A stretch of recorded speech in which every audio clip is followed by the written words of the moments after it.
Chris 6 weather forecast. All right, and we had record heat over the South Texas area over the weekend. We tied 93 degrees on Saturday, which tied the daily record set back in 1967. So the above normal temperatures continue for us here. But first we saw and observed late last night going into early this morning the super flower blood moon, and it was a total eclipse as well.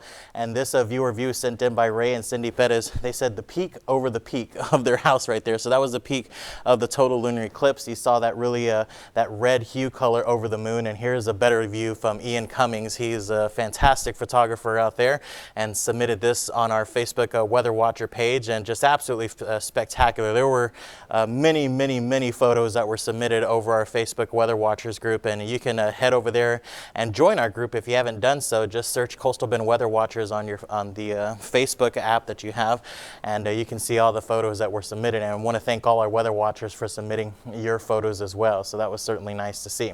Live downtown Corpus Christi, it just looks muggy and pretty humid out there. 74 degrees, a southerly wind at only 8 miles an hour, and temperatures into the inland regions into some lower 70s, a couple of upper 60s out there. Over in Hubbardville, they're at 69 degrees, but the closer that you get to the coastline, we're holding on to those middle to upper 70s as the winds continue to hold on to that southerly direction. Not too bad this morning, anywhere between about 7 to 14 miles an hour. So yes, I hate to say it, this high pressure dome continues to sit right on top of the Lone Star State, and it's going to continue to promote plenty of heat for the next several days. However, as we put the upper level forecast here in motion, that dome of high pressure begins to break apart just a little bit. Notice we start to get a few disturbances that roll in from the west, especially as we head towards late in the weekend, heading on into the weekend.